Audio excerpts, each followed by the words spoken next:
औज़ुबिल्लाहि मिनश्शैतानिर्रजीम बिस्मिल्लाहिर्रहमानिर्रहीम। अस्सलामु अलैकुम अज़ीज़ तालिब इल्मों, हमने इससे कब्ल वाले लेक्चर में हिस्टोरिकल रिसर्च के बारे में गुफ्तगू का आगाज़ किया था और हम उसके ऑब्जेक्टिव्स को स्टडी कर रहे थे। हमने हिस्टोरिकल रिसर्च की अहमियत के बारे में बात की, उसमें मौजूद या पेश आने वाली दुश्वारियों और पेचीदगियों की बात की। There were a number of problems which could be discussed, but we had only restricted ourselves to a very limited and the most important and essential problems which could be faced by us when we are carrying out historical research en route. So पहले हमने बात की कि historical research होती क्या है, फिर हमने ये बात तय की कि ये इंतहाई अहमियत की हामल तरीक़ा तहक़ीक़ है और इससे हमें बेशुमार मालूमात हासिल होती हैं। हम उसके बाद डिस्कस कर रहे थे कि आखिर इसके मकासद क्या होते हैं, what are the real purposes, objectives और our motive to select and go for historical research. We had talked about 2-3 things, and today we'll straight go to our topic and continue with the rest of the points. If you look towards the slide, the third point was to assist in prediction. Very simple to understand. Don't put a lot of burden on your mind and don't think that it's beyond simulation or beyond apprehension. ये कोई बहुत philosophic बात नहीं है और ना ही इससे ज़हनी तौर पे ख़ाइफ होने की ज़रूरत है आपको। ये बड़ी सादा सी बात है कि जब हम किसी चीज़ को स्टडी कर रहे हैं, उसको माजी से देख रहे हैं और वो कैसे डेवलप हुई, रास्ते में क्या क्या मसाइल आए, कहाँ आके उसका अंजाम हुआ, क्या उसने नुकसानात किए या क्या उसने फ़वाइद वहाँ पहुँचाए, इसको सारे पर्सपेक्टिव को मद्देनज़र रखे हमने प्रिडिक्ट करना होता है, पेशगोई करनी होती है या मुस्तकबिल के बारे में एक फैक्चुअल नज़रिया कायम करना होता है। Let's say a very simple example, right in the beginning when the human society was just at a very primitive stage, water was the first necessity. It is today also the first necessity for human being, for the animals, and for wildlife, for the trees, or for any living thing on God's earth. This is not for the first time that in the history water is vanishing from lot many places. The ground level is reducing almost to unapproachable depth. तो वहाँ क्या होता है? ये अज़ल से एक phenomenon है जो जारी है और ये अबद तक इस कायनात में जारी रहेगा। हम देखते हैं कि जब आगाज में पानी की कमी होती थी, let's talk of before the Christ, when there were groups of people who were established in the form of tribes और groups, and they had their herds, they had their sheeps, and they had their goats, everything, all animals they had. क्या होता था कि पानी अगर किसी जगह पे ख़त्म हो गया तो उनकी अपनी ज़रूरियात की भी उनको प्रॉब्लम पेश आई। साथ ही साथ उनके वो मवेशी जो उनका ज़रिया मुआश थे, बल्कि यूँ कहना चाहिए कि उनकी ज़िंदगी की बहुत बड़ी ज़मानत थे, because they would draw meat and all dairy things from the animals. अब एक मखसूस जगह से जब पानी ख़त्म हो जाता था, तो what they would do is simply carry out search for the water and migrate from that place from where the water had diminished. ये दुनिया में मैक्सिमम जो माइग्रेशंस हुई वो पानी की कमी या ग्रेजिंग फील्ड्स या चरागाहें जिन्हें आप कहते हैं, उनके गायब होने की वजह से हुई। Even the history of subcontinent stands witness to the fact that Aryans, when they moved from beyond the Himalayas towards this continent, and particularly our agriculture area, the basic reason was lack of water. Same has been happening in Africa, it has been happening in Europe, it has been happening at not many other places, and the bigger and bigger migrations took place. आज भी सूरत हाल कई जगहों पे ऐसी है जहां पानी की बहुत कमी है, and this is a real serious crisis. अब सवाल यह है कि उस वक्त इंसान ने उन क्राइसिस को मैनेज करने के लिए क्या किया।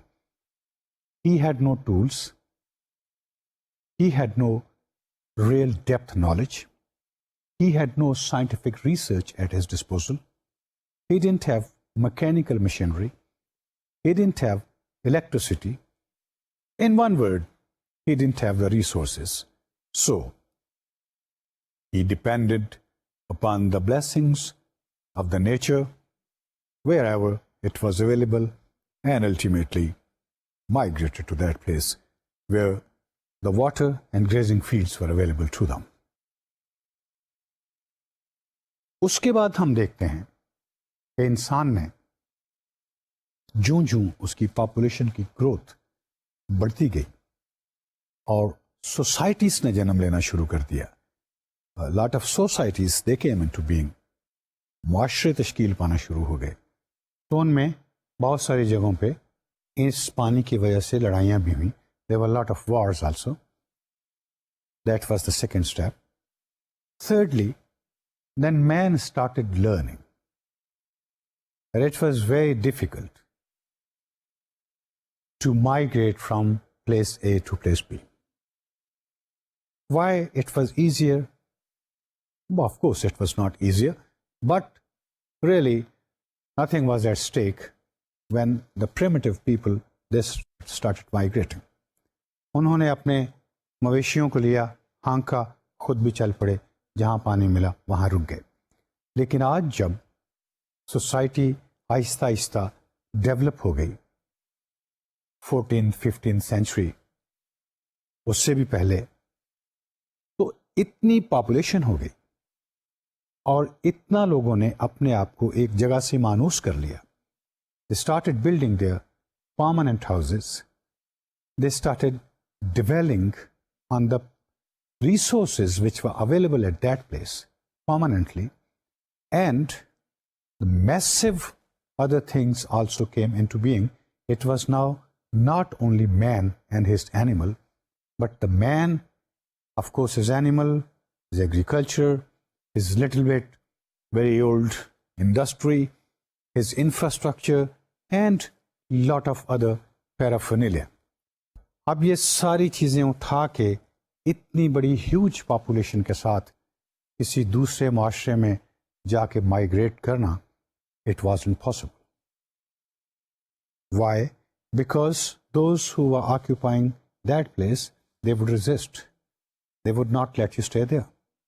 So, compelled by these crises, man started searching for some solution. What was the solution now? The solution was, when it rains heavily, start preserving water. Preserving water with what? They didn't have the bulldozers. They didn't have the modern machinery. Of course, their arms were strong enough, and their need was strong enough to tell them how to fulfill it. And they used the same animal and very crude form of instruments they developed to create small mud dams. छोटे छोटे मट्टी के बंद बांध के उन्होंने मौसम बरसात में पानी को महफूज करना शुरू कर दिया, and that would fulfill their needs. Of course, then they started exploring the water from the ground also. The result was a well, and that developed into a hand pump.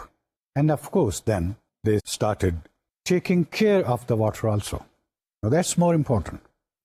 Taking care of water means stopping the wastage of water, using their civic sense, developing more and more knowledge about it, because it was essential. Absence of water would mean elimination of life. So, उस दौर में ये छोटी छोटी चीजें, इनसे इंसान ने पानी को महफूज करना शुरू कर दिया. ये जो तालाब की सूरत में पानी को प्रिजर्व करने का मेथड है, ये आज भी हमारे चौलिस्तान में मौजूद है, जहाँ ज़मीन में चंद जगहों से अच्छा पानी मिलता है, यूजेबल वाटर, ड्रिंकेबल वाटर और फिट फॉर ह्यूमन कंजम्पशन. लेकिन मैक्सिमम जो एरिया है उसमें brackish water, and it's also quite far of. वहाँ over the years, those dwellers shifting my population of that desert, they have learned from the nature. उन्होंने ऐसे points select किए हुए हैं जहां पानी जब बरसात होती है तो चारों जानिब से एक मखसूस जगह पे आके मैक्सिमम पानी इकट्ठा होता है. उसी जगह को उन्होंने डिग करके they have created depth and they have surrounded that depth with the sand dunes. Now that has made a water resource for them. वो उसको अपनी ज़बान में टोबा कहते हैं, और ये टोबा हमारे कल्चर में और ख्वाजा फरीद की शायरी में बहुत ज़्यादा इस्तेमाल होता है. आज भी लाखों जानवर, इसमें ऊँट हैं, गायें भैंसें हैं, बकरियां हैं, भेड़ बकरियां हैं, और बहुत सारे वाइल्ड लाइफ है जो उन टोबों की वजह से वहाँ जिंदा है. And people earn billions of rupees from them. And then there is a rainy season. They do it during that rainy season. They drink the same water. Of course, they are now coming up with better methods. But even simply knowing how to store, how to control the wastage, and how to have the best utilization of the water, it's giving tremendous support to our economy and the living of that shifting population. Of course, गर्मियों में वहाँ इतनी शिद्दत होती है कि it goes to 55 degrees centigrade. अब वहाँ के जो रहने वाले लोग हैं, they also know it. Back in the history, there was a time when this place was the most fertile area. It was very well populated. The river Ghagra, like the human hand, it used to flow from there, and it was known as the best cultivated area.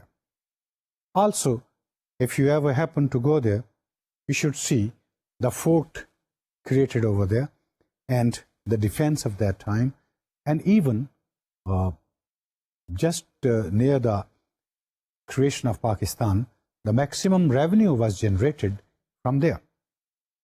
आज वहाँ जो रेत के टीले हैं, तो how they have got converted into sand which was very fertile area. वहाँ के जो लोकल लोग हैं वो इस हिस्ट्री से तो शायद वाकिफ नहीं हैं, लेकिन वहाँ रह के उन्होंने नेचर से to a very crude method observation, the lessons which they have learnt it, they can tell you with the flow of the wind, with the variation of temperature, as to whether there will be rains this year or lesser rains or medium rains or good enough rains to fulfill the needs. तो उस past से ही learn कर करके उन्होंने ये तरीक़ाकार सीख लिया. Prediction की हम बात कर रहे हैं, याद रखिए हिस्टोरिकल स्टडी में कि हम किस तरीके से प्रिडिक्ट कर सकते हैं. Now people started carrying out experiments in Cholistan, how to grow certain trees or create some vegetation when it's not the rainy season. Of course, in the rainy season, it's lush green, having tremendous grass, but that grass and bush, it finishes with the rainy season and when summer sets in. The experiments carried out, and ultimately, a small tree called jojoba was planted and it grows very well. They also invented, and I saw it, studied it myself, a wonderful, very fascinating technique to grow trees. What's that? They take a big pitcher, ये जो घड़ा मट्टी का होता है बहुत बड़ा, वो पानी का भर के उसके पेंदे में छोटा सा एक सुई जितना सुराख करके रेत के अंदर दबा देते हैं और वहीं पे एक प्लांट लगा देते हैं छोटा सा. अब ये कतरा कतरा पानी जो है उसकी जड़ों तक पहुंचता रहता है and that plant grows up. So ultimately, lot of trees have started coming up. So that will create tremendous effect as far as the climatic conditions are concerned. As it will be a great support to life. Now this is managing the crisis, learning through the history. So जब हम इसी तरह से इंसान की बात कर रहे थे कि पहले पानी की डेफिशिएंसी के लिए वो खुद माइग्रेशन कर लेता था, लेकिन फिर उसने आहिस्ता आहिस्ता बंद बनाना शुरू किए and our own beloved land इस्लामी जमहूरिया Pakistan, we have the best canal system ultimately in the world to preserve that water. And now again we are facing difficulty, so some answer has to be found, and this answer lies only in preserving the water that reaches us through the rainfalls. That's the only source of water. That's the source of water which fills the ground also, and the ground level of the water also comes up. So उसको हम कैसे बचाएंगे? Probably we have the biggest mud dam in the world. That's a tremendous credit to Pakistan. But now we are feeling, really, will that fulfill our need? See, our needs are growing manifold and multidimensionally day by day. So now there is a need even to create very small dams at our local levels wherever we are. If smaller needs are fulfilled by creating local level small dams and preserving the water, the bigger and the commercial needs of course will be fulfilled, and ultimately a great assistance will be there to take care of the massive or the larger level problems, and we'll be able to manage the water crisis. But if we keep sitting and we don't study the history. Now, this would not be the first time that we face shortage of water. As I said, famine and drought is history of the whole world. It comes, but it has to be managed. And if it comes, how it is to be managed, that's a very critical point. The real crisis management is to ensure to take measures and steps to stop its very aggressive occurrence. So जब भी आप history की बात करते हैं तो prediction की बात करते हैं, तो प्रिडिक्शन का मतलब यह है कि हम जो हिस्टोरिकल रिसर्च करते आ रहे हैं एक ख़ास सब्जेक्ट के ऊपर, मैंने सिर्फ एक पानी की मिसाल दे के आपको बात समझाने की कोशिश की, ज़िंदगी के हर शोबे में ही ये मिसालें हमारे सामने आ जाएंगी। तो उससे हमने सबक सीखना है कि अगर फलां सदी में ऐसा हुआ था कि ख़ास डिजीज़ फैल गई थी, या जैसे अब बर्ड फ्लू की डिजीज़ है, तो ये कैसे और उन लोगों ने क्या किया और उसमें से क्या हमारे लिए अवेलेबल है आज। एंड देन वी से what were the contributory factors towards occurrence of that mishap. उन फैक्टर्स को हम देखते हैं कि वो क्या माहौल था, क्या हालात थे, क्या चीज़ें थीं जिन्होंने मिल मिला के ऐसी सूरत हाल पैदा कर दी कि वो एक डिजीज़ की सूरत में जो फैलती ही गई और फैलती ही गई, and it created so much of loss. अगर हम वाज़े तौर पे उन कंडीशंस को through our historical research define करने में कामयाब हो जाते हैं, the prediction can be correct up to 80% very fairly. Stop those particular conditions to occur, उन मखसूस हालात को जो हमें उस नुकसान से दो चार करते हैं, उन हालात को रोकने की कोशिश करें। Simply for example, let's say if we had lot of animal disease in 18th century, why was it there? Maybe the farms were not clean enough. Hygienically, they were not suiting the health of the animal. So ultimately, that bacteria grew to a level which took toll of those poor animals. So, आज भी हम ये predict कर सकते हैं कि अगर हमारा मुर्गी खाना या मवेशी खाना जहाँ हम मवेशियों को पाल रहे हैं या मुर्गियों को पाल रहे हैं उसको साफ सुथरा नहीं रखेंगे तो गॉड फॉरबिड वही हालात पैदा हो सकते हैं जो उस वक्त पैदा हुए थे। At least this much we have learned from the history. ये प्रिडिक्शन है। हमने कहा कि during 18th century the animal disease spreaded and took toll of the animal at a very large scale, and these were the probable reasons, and on the top was cleanliness of the area or of the farm. तो ये हमने prediction कर ली कि आज भी अगर किसी ऐसी जगह पे जहां हमने पालतू जानवरों को या परिंदों को रखा हुआ है उसकी सफाई नहीं होगी, उसमें गलाजत फैल जाएगी, तो एक ऐसी स्टेज भी आ सकती है कि फिर इसी तरह की एक डिजीज का हमें सामना करना पड़े। So that is what prediction means. Same is the case with the growing population. Remember that this is the focus of everything.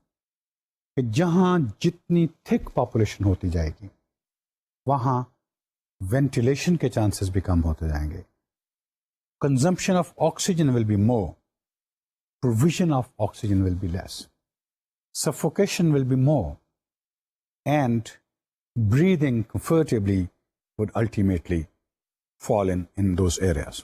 ये छोटी छोटी चीज़ें हैं, तो हमें ये सोच लेना चाहिए कि यूं ही हम देखते हैं कि ये हालात माजी में थे और इन हालात की वजह से ये डिज़ीज़ पैदा हुई या इस चीज़ की डेफिशिएंसी पैदा हुई या माशरे को ये प्रॉब्लम पेश आई, तो फिर क्या हुआ।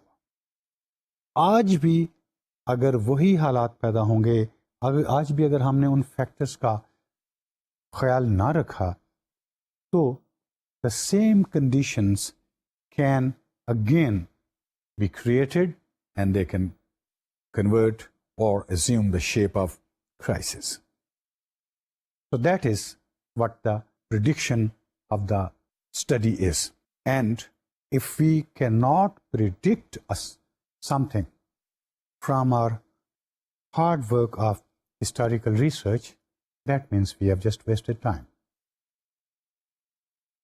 हेल्थ के हवाले से या माशरती या समाजी मसाइल के हवाले से, तालीमी मसाइल के हवाले से, इंसान की आमदनी, खुशहाली और अच्छी खूबसूरत ज़िंदगी के हवाले से, ये सारी ही चीज़ें हम तारीख़ से बहुत अच्छे तरीके से सीख सकते हैं और फिर सीख कर वहाँ बंद नहीं कर देना.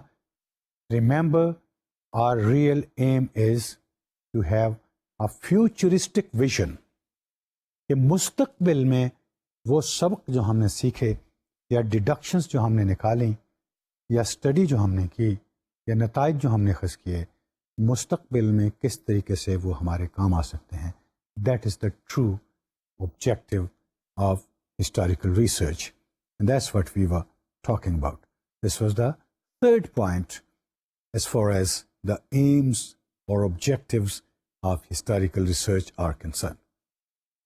I'm sure by now you must be clear as to what do we really mean. देखें, prediction या पेशीन गोई ये कोई इल्म नजूम नहीं है, ना ये कोई एस्ट्रोलॉजी एस्ट्रोनॉमी का काम है. ये रियलिटी बेस्ड चीज़ें हैं और ये मंतकी चीज़ें हैं, लॉजिकल चीज़ें हैं. अगर ये चीज़ें लॉजिकली हम समझ सकते हैं और समझ गए हैं through the historical research, we can certainly have predictions for the future. If it rains too much on Himalayas, the rivers are likely to be flooded. So, अगर पहले ही बारिशें शुरू हो गई हैं और हमें इस फ्लड की तवक्को करनी चाहिए, तो फिर उस वक्त लोगों ने क्या किया था, आज हम उसको इम्प्रूव करके क्या कर सकते हैं. That's our aim to study. If you look towards the slide, it says, to test hypothesis concerning relationships or trends. अगर हमने पहले से एक मफरूज़ा बनाया हुआ था और उसको हम टेस्ट करना चाह रहे थे, तो हम थ्रू द हिस्ट्री भी एक सफ़र जारी रखते हैं कि वो कौन से हालात थे. फॉर एग्ज़ाम्पल, हम एक मफरूज़ा या हाइपोथेसिस ये कह लेते हैं कि बाज़ुकात किसी माशरे में ऐसे हालात पैदा हो जाते हैं कि वहाँ बच्चे पढ़ना छोड़ देते हैं और पेरेंट्स उनकी एजुकेशन में इंटरेस्ट नहीं लेते. लेट्स से हम फ़र्ज़ कर रहे हैं, it's just an assumption, hypothesis इसको कह रहे हैं. फिर हम कहते हैं कि वो क्या रवैये हैं जिनकी वजह से ये अफसोसनाक और ख़तरनाक अमल हमारे सामने आता है, और इसके दूसरी चीज़ों के साथ क्या लिंक्स हैं. वो कौन सी चीज़ें हैं जो इस सूरत हाल को पैदा करने में मुआवन साबित होती हैं. तो उन सारी बातों को देखते हुए we try to prove or disprove our hypothesis, which I have talked so much in earlier lectures that I am sure there is no need to explain it any further. यहाँ सिंपल चौथा जो M है हमारा historical research का, वो यही है कि आपने जो एक हाइपोथेसिस या एक मफरूज़ा कायम किया था, हम देखते हैं कि उस पर तारीख़ में अगर ऐसे वाक़यात हुए हैं तो फिर वो क्या इंसानी रवैये थे जिनकी वजह से ऐसा हुआ और कौन से हालात थे जो उनको सपोर्ट करते रहे. So that's it as far as the testing of the hypothesis is concerned. So the key words you must remember is relating to your hypothesis. Let's see the next point. And this is to understand present practices and policies more realistically. देखिए, ये बात असल में ये है कि हम हर काम जो करते हैं वो आज के हालात को संवारने के लिए, उनको बेहतर बनाने के लिए, उनमें बेहतरी लाने के लिए, मुस्तकबिल में पेश आने वाली क्राइसिस को रोकने के लिए, उनका कोई हल तलाश करने के लिए हमारी सारी स्टडी का एम सिर्फ ये होता है. It's not only to enjoy and to seek more education and don't put it to use.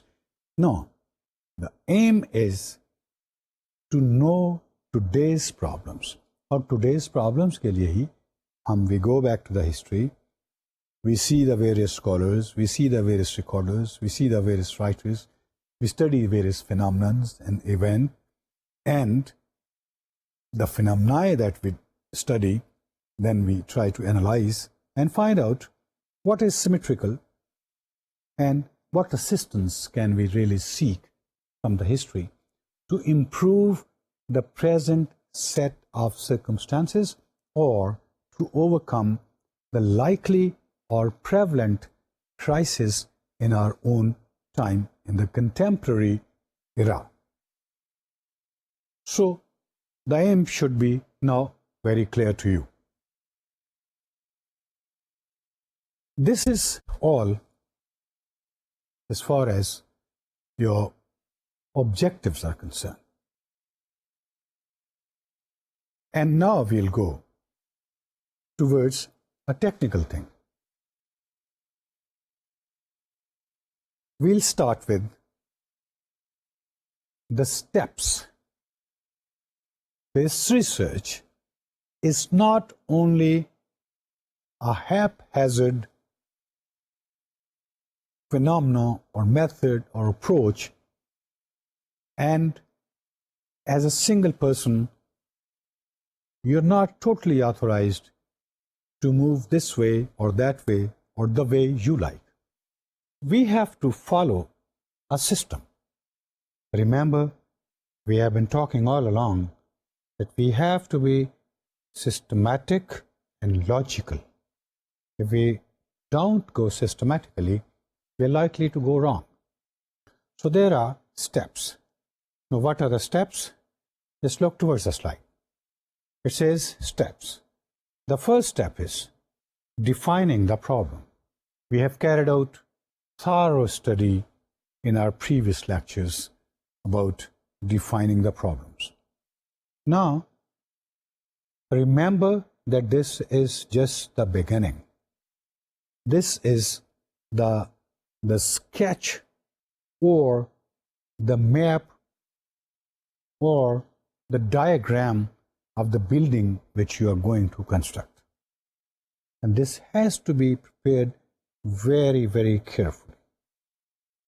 For example, ये मिसालें मैं आपको इसलिए देता हूँ कि लफ्ज़ का इस्तेमाल बज़ाते खुद एक बहुत बड़ा सब्जेक्ट है, और जो लोग लफ्ज़ों का प्रॉपर इस्तेमाल नहीं करते वो अपनी बात को वाज़े नहीं कर सकते, ना अपने आप पर और ना रीडर्स पर, ना दूसरों पर. So you have to be very, very precise and very, very clear.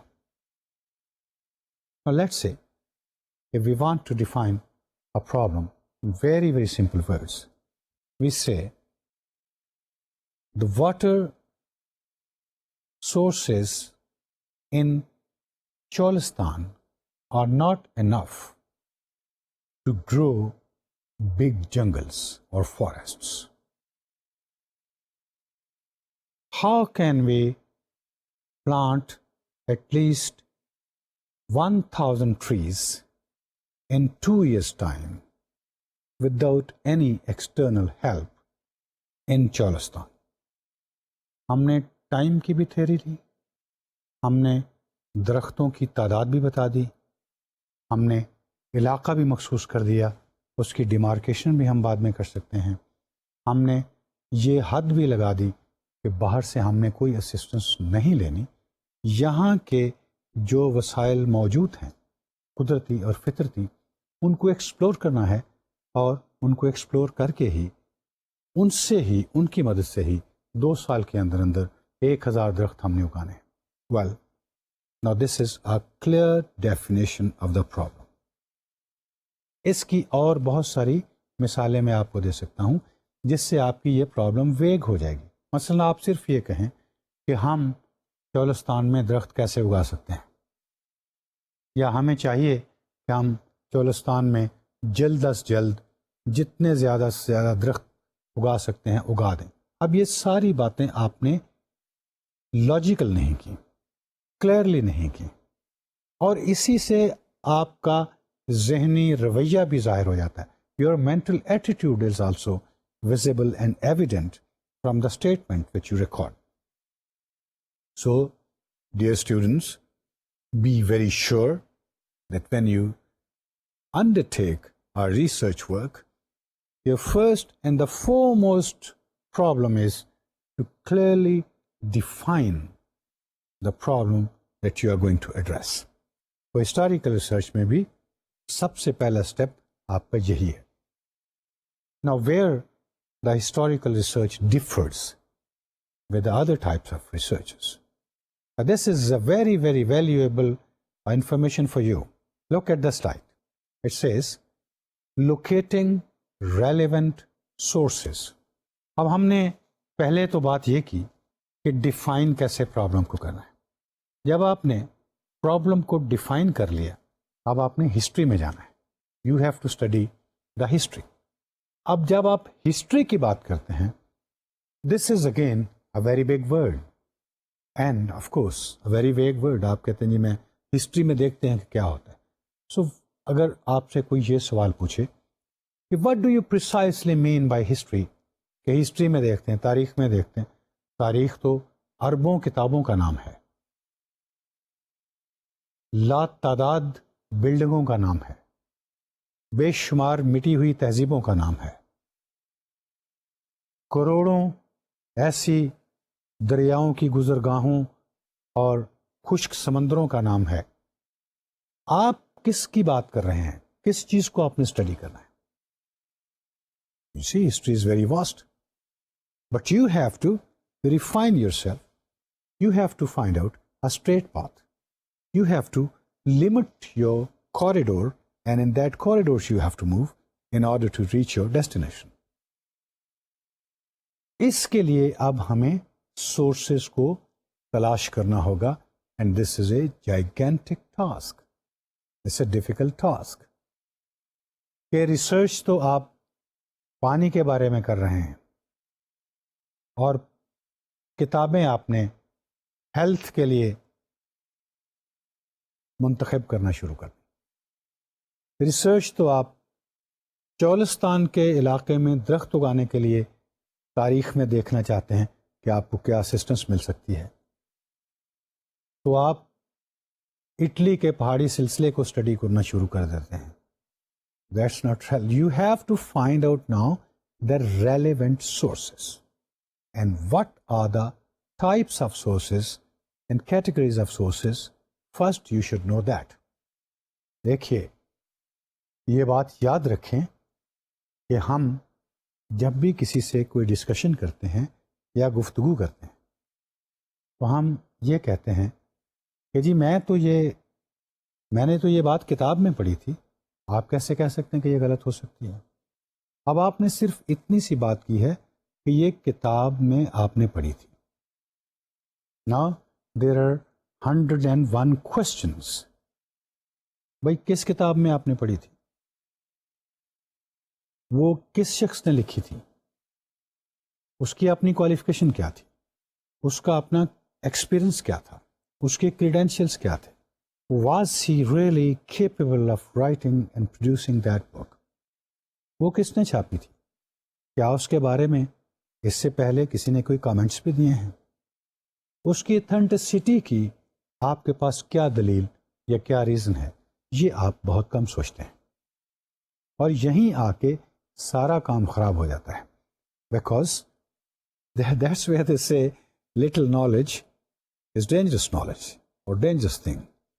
तो हम किसी भी किताब को ये समझते हैं कि ये चूंकि एक किताब है और इसमें लिखा हुआ है तो ये बिल्कुल सही होगा. No, it is not always like that. अगर तो आप मुझे होली कुरान की बात करते हैं कि yes, this is written in सूरह रहमान, I will definitely believe it without any question.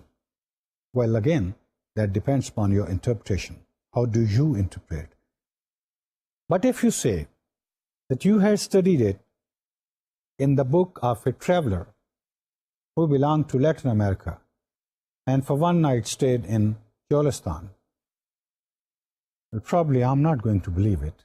One night's experience in Cholistan of a man who is totally alien to the circumstances, to the geographic disposition, to the culture, to the problems, or to the advantages, or to the possible resources. How can I believe that?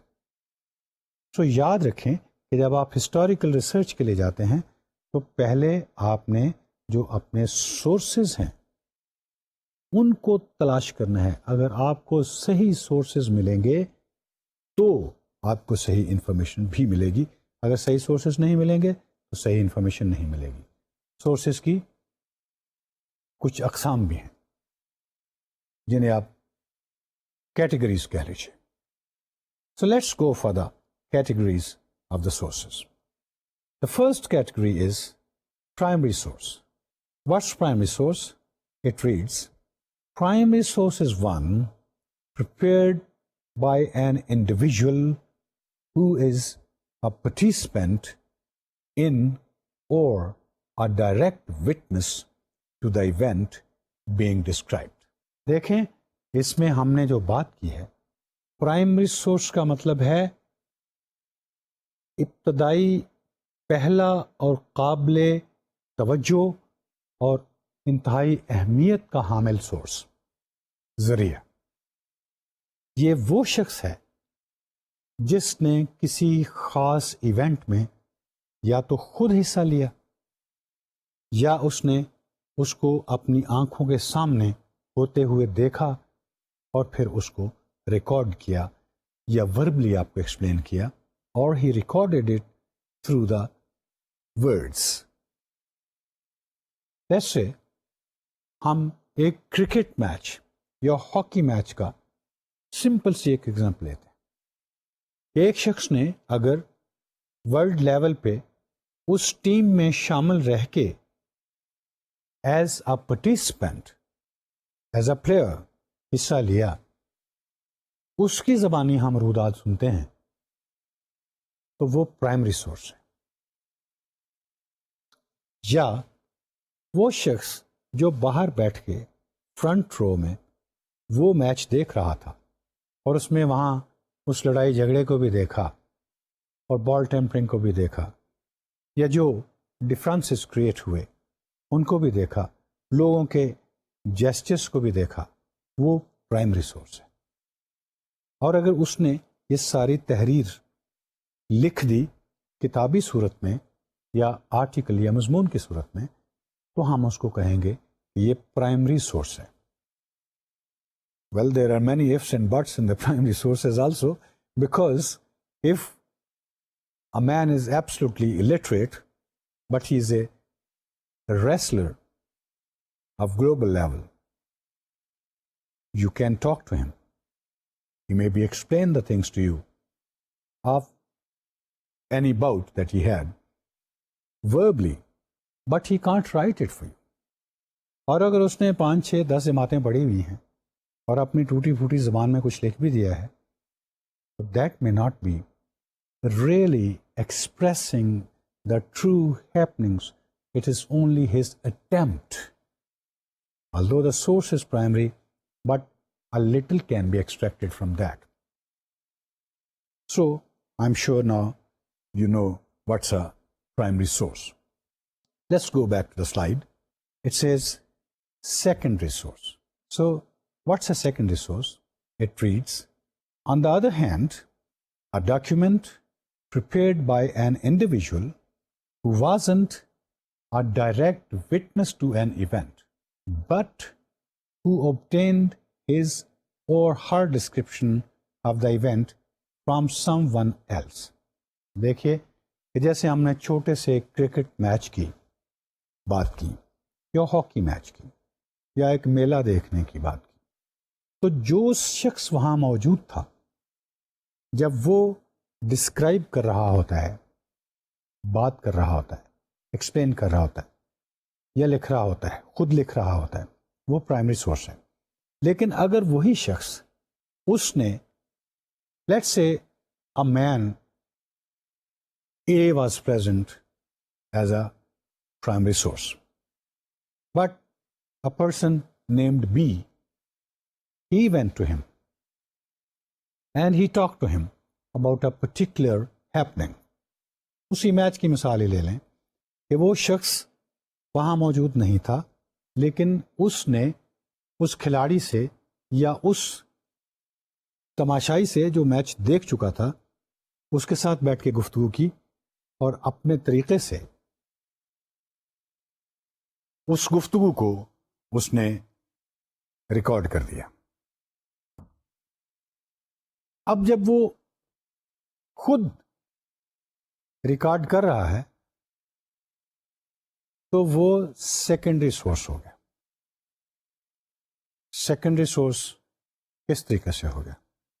देखें, जिस तरीके से एक शख्स खुद एक काम का, एक इवेंट का हिस्सा बन के आपको एक्सप्लेन कर सकता है, उस तरीके से जब आप ट्रांसफ़र ऑफ कम्युनिकेशन करते हैं, जब ट्रांसफ़र ऑफ नॉलेज करते हैं, तो वो उतना सक्सेसफुली अगला शख्स उसको नहीं कर सकता, परसीव या असिमुलेट नहीं कर सकता. हम इसी लेक्चर की बात ले लेते हैं कि ये जब आप लोगों तक पहुंचता है, आप इसको ही रिप्रोड्यूस करते हैं, तो you are a secondary source. If you are 1000 students, और अगर हम आप में से 1000 लोगों से ही इसी सब्जेक्ट के बारे में एक पेपर हल करवाएंगे, तो 1000 ही का तर्ज तहरीर, quality of information, fluency, use of language, proper use of terminologies, real aims and objectives, stressing on the main points, highlighting the most significant and most important points out of this lecture, so and so forth, आप सबका मुख्तलिफ होगा. That's what we say is a secondary source. But what I'm trying to talk to you, I'm the primary source. I'm directly passing the information to you myself. So, ये कितनी बड़ी complication है. अब इसमें आपको एक शख्स ने जो किताब लिखी है, एक ही शख्स से सुन के उसमें कहीं इख्तलाफ आपको नज़र आना शुरू हो जाएगा. दूसरे को पढ़ेंगे, उसने दूसरे तरीके से एक्सप्लेन किया होगा. 4, 5, 6, 7, 8 को पढ़ेंगे तो आपको समझ आएगी कि असल में कॉमन बात यह है, राइटर ए जो है उसकी लैंग्वेज पे इतनी कमांड नहीं थी, सो वो उसको सही तरीके से एक्सप्लेन नहीं कर सका. राइटर बी जो है उसके हेयरिंग पावर इतनी परफेक्ट नहीं थी, वो उसने कुछ मिस कर दिया है. राइटर सी जो है probably he didn't have very sharp and credible memory, वो कुछ चीज़ें मिस कर गया है. तो secondary source, although it's wonderfully useful in the historical research, but again, dear students, आपने एक बात सीखनी है, क्राइसिस मैनेजमेंट, क्राइसिस मैनेजर होने की हैसियत से, कि आप जब भी इन चीज़ों का मताला करते हैं तो रूथलेसली आपने इनको स्टडी करना है. ये मत समझें कि इस किताब का टाइटल बड़ा खूबसूरत है, इस पे छपी तस्वीर भी बड़ी खूबसूरत है, इसकी प्रिंटिंग और क्वालिटी ऑफ पेपर भी सब कुछ ठीक है, इसका मैटर भी इतना ही ऑथेंटिक, इतना ही कोटेबल और इतना ही रिच होगा. It may not be possible everywhere and always. जैसे मैंने आपको अभी ये एक मिसाल दी थी कि जब आप एक ही शख्स का बताया हुआ एक ही मसला 100 मुख्तलिफ लोगों से पूछेंगे तो 100 मुख्तलिफ लोगों का जवाब भी मुख्तलिफ ही होगा. In the crisis management, there are very interesting things which happen, and inshallah, in our future lectures, we'll have a couple of demonstrations and physically we'll show you and we'll prove that how we carry or miscarry the information, how we quote and misquote. Remember, not by design, not by intent, not by aim. ये ज़रूरी नहीं हम सोच समझ के ही उस intellectual work में या हिस्टोरिकल वर्क में कोई खराबी पैदा करना चाहते हैं. It is one of the possibilities, but usually it's not. The possibility of deficiency of human senses, its disbalance, that always creates some deficiencies, some vacuums. And we have to, as a researcher, guard against that, because if we don't sift and if we do not find out the true information which will be helpful to us to plan for the future or to assist and alter the contemporary circumstances, then we'll not be rendering justice to our time and to our effort that we are trying to put in.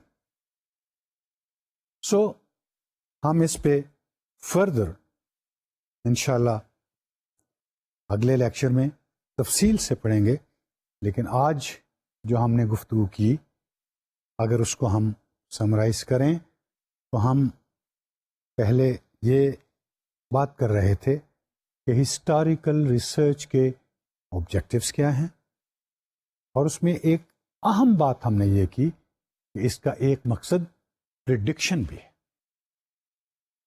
So prediction का मतलब ये नहीं कि हम कोई इल्हामी ज़रिए से बात कर रहे हैं, बल्कि प्रिडिक्शन का मतलब ये है कि हमने जो कुछ पढ़ा मुस्तकबिल में हम उससे कैसे फ़ायदा उठा सकते हैं.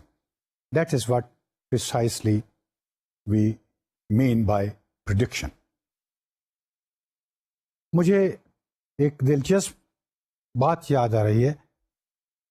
नेपोलियन बोनापार्ट ने ज़िंदगी का एक तवील अरसा जंगें लड़ी और उसको कभी भी शिकस्त नहीं हुई. वहाँ एक कॉन्सेप्ट है जिसे डिवाइन स्पार्क कहते हैं, इल्हामी क़ुव्वत. तो एक बूढ़ी खातून ने नेपोलियन से पूछा कि क्या तुम्हारे पास डिवाइन स्पार्क है. वहाँ ये मशहूर हो गया था कि नेपोलियन बोनापार्ट के पास एक ऐसी क़ुव्वत है आसमानी कि वो जहाँ जाता है उसे शिकस्त नहीं होती. तो इस सवाल का जवाब देते हुए नेपोलियन ने कहा, हाँ मेरे पास है. उस खातून ने अपनी सादगी में पूछा, ये कैसे आपने हासिल की और ये क्या है. उसने कहा, it's nothing but my 35 years experience and learning from that.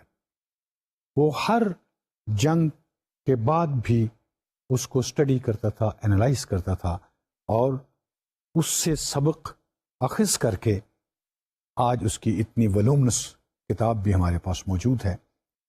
Same way many successful leaders, economists, students and social scientist have done. अजीज़ तालिब इल्मों, आज हम यहीं पे अपने लेक्चर का इख्तिताम करते हैं कि हम जब भी कोई काम करते हैं हमेशा उसमें से मुस्तकबिल के लिए कुछ ना कुछ निकालना है, आज के हालात को बेहतर बनाना है, क्राइसिस मैनेजमेंट का यही एक बेहतरीन मेथड है। इंशाल्लाह अगले लेक्चर में हम सोर्सेस को जारी रखेंगे। Till then, Allah be with you. अल्लाह हाफिज़।